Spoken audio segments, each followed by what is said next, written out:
అందరికీ నమస్కారం. శ్రీ గురుభ్యో నమః. దత్తాత్రేయ సమారంభం స్వప్రకాశానంద మధ్యమాం అమృతానంద పర్యంతం వందే శ్రీ గురు పరంపర. శ్రీ గురుభ్యో నమః. మనకి శ్రీచక్రం ఇంట్లో ఉంచుకోవచ్చా ఉంచుకోకూడదా అన్నది, దానికి తోడు మనం పూజ చెయ్యాలా చేయకూడదా, నైవేద్యం పెట్టాలేమో, ఈ డౌట్లన్నిటితో మనం ఏం చేస్తాము అంటే శ్రీచక్రాన్ని ఇంట్లోకే తెచ్చుకోవడానికి భయం. కానీ అసలు అమ్మని చూసి భయపడచ్చా? ఎప్పుడైనా చూడండి. పైగా నేను చెయ్యకపోతే ఏమైనా చేస్తుందేమో అనుకుంటే, ఒకటి ఆశించడం అన్నది ఎవరి లక్షణం అంటే మానవుడి లక్షణం. ఇవ్వడం అన్నది ఎవరి లక్షణం? దేవత లక్షణం. అప్పుడు మనం పూజ చెయ్యకపోతే ఆవిడ ఏమీ ఇవ్వదు అన్నది అసలు రైట్ ఎస్టిమేషనా? దానికి తోడు మనం ఎవరిని తగ్గిస్తున్నాము అని ఆలోచించినప్పుడు, దేవత అంటే అక్కడెక్కడో ఎత్తుల్లో ఉన్న ఆవిడని కాస్త మన ఆలోచన ఎలా ఉందో ఆ విధంగా మార్చేసుకుంటున్నాం. అంటే మనలో కోపం ఉందనుకోండి, దేవుడికి కోపం ఉందని, మనలో ప్రేమ ఉంటే దేవుడికి, అంటే మన ఎమోషన్ని దేవత ఎమోషన్ కింద. ఎందుకు అంటే మనం ఎలా ఉంటామో అలాగే ఆవిడని ఊహించుకుంటాం. కానీ ఇక్కడ అమ్మవారిని ఏమని పిలిచారంటే మహతి మేరు నిలయ మందార కుసుమ ప్రియ. ఈ మహతి అన్న పదానికి అర్థం ఏమిటి అంటే మహత్తత్వం గలది. మహత్తత్వము అంటే అర్థం ఏమిటి అంటే ఆవిడకి ఈ సృష్టి అంతా ఒక్కటే అని పూర్తిగా తెలుసు. ఈ సృష్టిలో ఉన్న ప్రతి దాంట్లోనూ ఆవిడే ఉందని తెలుసు.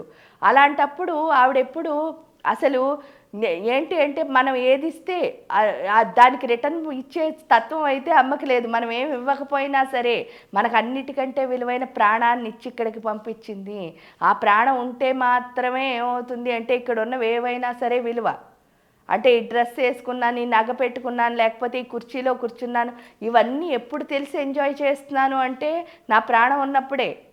అంటే అన్నిటికంటే విలువైంది ఏంటి ఈ సృష్టిలో? మనకిచ్చిన ప్రాణమే. అంత గొప్ప ప్రాణాన్నే మనకి ఇచ్చినప్పుడు ఇంక అమ్మ ఏమివ్వదు అన్న ప్రశ్నిస్తే అన్నీ ఇస్తుంది. మరి శ్రీచక్రానికి ఇంట్లో ఉంచుకోవడానికి భయమా అని అన్నప్పుడు మీకు ఆల్రెడీ చాలా వీడియోస్లో చెప్పారు. క్షేత్ర స్వరూప క్షేత్రేసి క్షేత్రజ్ఞపాలిని అంటే ఏంటి అంటే శరీరమే శ్రీచక్రం అనడానికి ఇక్కడ ఉదాహరణ ఏమిటి అంటే ఆ శ్రీచక్రంలో ఏదైతే ఆవరణలు ఉన్నారో, క్షేత్రం అంటే ఏంటి? బోల్డన్ని శక్తిపీఠాలను ఒకే ప్రదేశంలో ఉంచితే దాన్ని క్షేత్రం అంటున్నారు.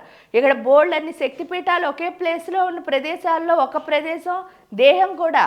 అది ఎలా అంటే కళ్ళు, ముక్కు, చెవులు, నోరు, వీటన్నిటికీ శక్తులు ఉన్నాయి కదా. మరి ఇన్ని శక్తిపీఠాలున్న శరీరమే క్షేత్రం అయినప్పుడు శ్రీచక్రం మన దేహం ఒకటే అనడానికి ఉదాహరణ ఏమిటి అంటే శ్రీచక్రంలో ఉన్న ఆవరణ దేవతల్ని ఖడ్గమాలా దేవతలు అని పిలుస్తారు. ఆ ఖడ్గమాలా దేవతల్ని చూడండి. హృదయదేవి, శిరోదేవి, శిఖాదేవి, కవచదేవి, అంటే వీళ్ళే దేవుళ్ళు అని చెప్తున్నాం మనం. అంటే మన శరీరంలో ఉన్న ఒక్కొక్క ప్రతి పార్ట్లో ఉన్న రాక్షసత్వాన్ని తీసేస్తే చాలు దైవత్వం వస్తుంది. ఇక్కడ శ్రీచక్రం ఏం చేస్తోంది అని అంటే ఆ శ్రీచక్రాన్ని పెట్టుకోవడం ద్వారా ఆవిడ ఏం చేస్తుంది అంటే అమ్మకున్న లక్షణం మనం బోల్డని వీడియోస్లో ఏం చెప్పుకుంటున్నాం, మనం ఏది ఇస్తే అది అన్ని రెట్లు ఇస్తుంది.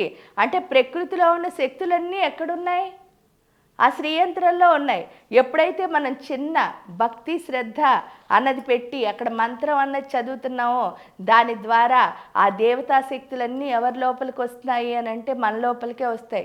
అప్పుడు మనలో ఉన్న రాక్షసత్వం ఎప్పుడైతే బయటకు వచ్చేసి దైవత్వం లోపలికి వచ్చిందో అది రావడం ద్వారా ఆ శ్రీచక్రంలో ఉన్న లలిత పరమేశ్వర్లు అందరూ అక్కడ నవావరణార్చన అంటే కూడా అర్థం ఏమిటి అంటే ఫస్ట్ అసలు మణిద్వీపంలోకి ఎలా వెళ్ళాలో చెప్తారు. అక్కడ ఏంటి అంటే నవావరణాచలంలో ఫస్ట్ అదే ఉంటుంది. మణిద్వీపంలోకి ఎలా వెళ్ళాలో తెలిసిన తర్వాత అక్కడ ఏంటిట 44 గోడలు ఉంటాయట. మనకున్నవి ఏమిటి? బోల్డ్ అన్ని అట్రాక్షన్స్. అక్కడున్న గోడలు ఏమిటో చూడండి. ఒకటేమో వజ్రాలతో కట్టారట, ఒకటి నీలమణులతో కట్టారట, ఒకటి వైఢూర్యాలతో కట్టారట. ఇలా నవరత్నాలు గోడల కింద ఉన్నాయి. అంటే ప్రహారీ గోడల కింద మణిద్వీపానికి ఎప్పుడైతే ఉన్నాయో వెళ్దామని ట్రై చేసేసరికి ఏమైంది? మనకున్న అట్రాక్షన్స్, అమ్మో ఇక్కడ మణులన్నీ ఉన్నాయి, లోపలికి ఎందుకు వెళ్ళడం, ఇవి పట్టుకెళ్తే చాలు భూమి మీద హ్యాపీగా బతికేయచ్చు అని చెప్పి ఫస్ట్ ఆలోచన వస్తుంది. ఎందుకంటే మన ఆలోచన ఇంతే కదా. ఎంత ఆలోచన ఉన్నవాడు అందరూ ఏం చేస్తారు? వచ్చిన దాంతో బయటకు వచ్చేస్తారట. కానీ నిజమైన ఉపాసకుడు కనిపిస్తుందిట ఏమని అంటే ఈ గోడలే ఇంత ఇలా ఉన్నాయి ఇంత గొప్పగా, ఆ లోపల ఉన్న ఆవిడ ఎంత గొప్పగా ఉంటుందో అని కనుక అనిపిస్తే వెంటనే ఏమవుతాయట, అక్కడికి వెళ్ళి నుంచోగానే ఆ గోడలకి తలుపు నుండి తెరుచుకుంటాయట. ఈ 44 మాయలు ఎప్పుడైతే తొలగుతాయో అప్పుడే ఆ మణిద్వీపంలోకి ప్రవేశం. ఆ మణిద్వీపంలోకి ప్రవేశించగానే రెండో దాంట్లో ఏం చేస్తారు అంటే, అక్కడ మొత్తం ఏంటంటే లోపలికి వెళ్ళగానే ఏమవుతుందిట, ఈ శరీరం మీద కాన్షియస్ ఎంత ఉంటుందో, అంటే శరీరం మీద వ్యామోహం ఎంతవరకు ఉంటుందో అంతవరకు మనకి నిజం కనిపించదు. కాబట్టి ఈ వ్యామోహం తొలగించడానికి అక్కడ విరజా హోమము అని చేస్తాం. ఆ విరజా హోమం అయిపోయిన తర్వాత మళ్ళీ లోపలికి వెళ్తాం. లోపలికి వెళ్ళగానే ఏమవుతుందిట, ఫస్ట్ లోపలికి వెళ్ళాలి అంటే మనకి ఏం ఉండాలి అని అంటే, మనకి ఫోకస్ అన్నది, ఏకాగ్రత అన్నది చాలా అవసరం. అందుకే నిత్యాయజన దేవతలు అని చెప్పి, తిథి నిత్యలు అని చెప్పి వాళ్ళ 16 మందిని కొలవడం ద్వారా మనకి ఫోకస్, కాన్సన్ట్రేషన్ అన్న దాన్ని తెచ్చుకుంటాం. ఆ కాన్సన్ట్రేషన్ తెచ్చుకున్న తర్వాత అమ్మవారిని చేరాలి అంటే చతురాయతన దేవతలు అంటే 9 మొత్తం 4 దేవతలు ఉంటారు. వాళ్ళు ఏంటి అంటే అసలు ఆ ఇంట్లోకి ఎలా ప్రవేశించాలి, మణిద్వీపంలో చింతామణి గృహమే శ్రీచక్రం అంటే ఆ లోపలికి ఎలా ప్రవేశించాలి అన్నది ఈ నలుగురు నేర్పిస్తారు. అంటే లోపలికి ఎలా వెళ్ళాలి అని. ఆ వెళ్ళిన తర్వాత ఏంటి అంటే ఒక్కొక్క ఆవరణలో మార్పు తెచ్చుకుంటూ ఫైనల్గా 9వ ఆవరణైన బిందు స్థానంలోకి ఎప్పుడైతే వెళ్తామో ఆ లోపలికి వెళ్ళగానే ఏమవుతుందిట, మనకి ఆవిడున్న రూమ్కి మధ్యలో ఒక చిన్న నల్ల కర్టెన్ ఉంటుందిట. ఆ నల్ల కర్టెన్ ఉంటే ఆవిడని కొలుస్తూ సరెండర్ అయ్యి ఎప్పుడైతే ఆ నల్ల కర్టెన్ తొలగించామో ఆ లోపల ఒక పెద్ద సింహాసనం ఉంటుందిట. ఆ సింహాసనంలో ఏముందా అని చూస్తే ఒక పెద్ద అద్దం ఉంటుందిట. ఆ అద్దంలో ఇలా తలొంచి చూడగానే ఎవరు కనిపిస్తారు, మనమే లోపల చూసుకుంటాం. నవావరణార్చన అంటేనే అది. అంటే అర్థం ఏమిటి అంటే ఆ లలితాదేవిని కొలుస్తూ కొలుస్తూ కొలుస్తూ చివరికి ఆ లలితాదేవిలా మారడాన్ని నవావరణార్చన అని పిలుస్తారు. అంటే అర్థం ఏమిటి అని అంటే, ఇక్కడ మనం 9 ఆవరణలకి అసలు పూజ చేయొచ్చా, లేదంటే అసలు శ్రీచక్రాన్ని ముట్టుకోవచ్చా అనే స్థితి నుంచి ఆ శ్రీచక్రంలా మనం మారడానికే ఆ శ్రీచక్రం తెచ్చుకున్నాం. అప్పుడు మారాలి అంటే అది మన ఇంట్లో ఉండాలి కదా. దానికి పూజ చేయొచ్చా చేయకూడదా, ఇంక ఈ క్వశ్చన్స్ ఏమీ లేవు. పుట్టిన ప్రతి ప్రాణి కూడా శ్రీచక్రానికి పూజ చేయొచ్చు. మహానైవేద్యం అంటే కూడా ఇక్కడ మనస్సే నైవేద్యం అని అర్థం. అంటే మనం ఇవన్నీ ఇచ్చేయాలి, అది చేయాలి, ఈ యాంగ్జైటీ కంగారు ఏమి ఉండకూడదు. దేవత దగ్గరికి ప్రశాంతంగా వెళ్ళాలి. ఎందుకంటే ఆత్మశుద్ధి లేని ఆచారం అది ఎలా. మన లోపల శుద్ధి లేకుండా బోళ్ళని స్నానాలు చేసి మడిబట్టలు కట్టుకుంటే ఉపయోగం ఉందా? బాండ శుద్ధి లేని పాకమేలా. మీరు ఎంత గొప్ప వంట అయినా చేయండి, గిన్నె సరిగ్గా లేకపోతే అన్నం తినగలమా? అంటే గిన్నెలో మురికి ఉందనుకోండి, ఆ మురికితో వండింది మీరు ఎంత పంచపక్ష పరవాన్నాలైనా మీరు తినలేరు. అంటే తప్పకుండా కుండ శుద్ధిగా ఉండాలి. చిత్తశుద్ధి లేని శివ పూజలేలరా.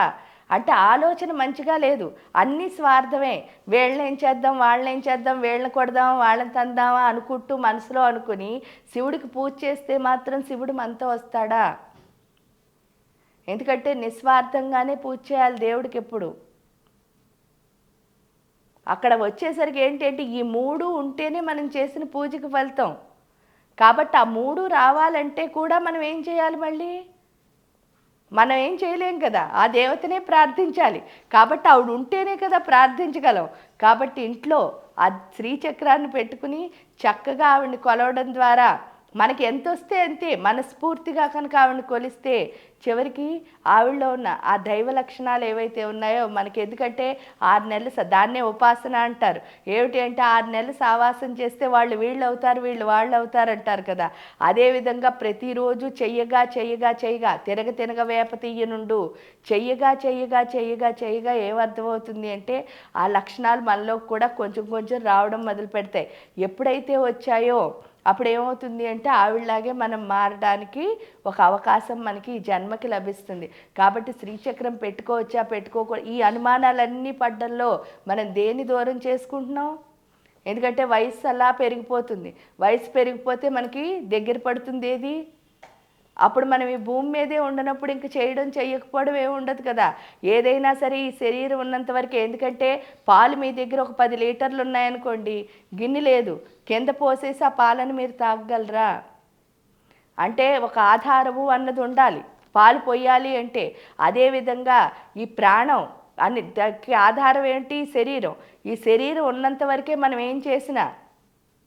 కాబట్టి ఈ డౌట్లన్నీ పెట్టుకుని ఎప్పుడైతే ఉన్నామో ఈ శరీరం వదిలేసిన తర్వాత ఇంక మనం చేయడానికి ఏమీ ఉండదు. ఆత్మని మనం శుద్ధి చేసుకోవాలి అంటే శరీరం మాత్రం కంపల్సరీ అవసరం. దీంతోనే మనం ఏమైనా చేయగలం కాబట్టి మనం ఎంత బాగా అంటే సాధన అన్నది చేయడానికి శరీరం ఎంత ఎంత ఎంత ఉపయోగపడుతుంది, మనకి ఎంత మంచిగా అంటే ఏంటంటే సాధన చేసుకోవడానికి ఎంత గొప్పగా ఈ శరీరం అన్నది మనకి కాపాడుతుంది అన్నది తెలుసుకుని ఇది ఉన్నంత వరకు మిగతా డౌట్లు ఏవీ లేకుండా హాయిగా అమ్మని కొలుచుకోండి, శ్రీచక్రాన్ని ఇంట్లో పెట్టుకోండి. అది ఎంత అమ్మ మనకి ఎంత దగ్గరగా ఉంటే అంత ఆనందం. కాబట్టి ఆవిడని దగ్గరగా ఉంచుకుని ఆనందంగా ఆవిడ ప్రేమని పొందాలి అని కోరుకుంటూ అందరికీ నమస్కారం. శ్రీ గురుభ్యో నమః. Please subscribe to the channel and download the Politicos app from the links in the description.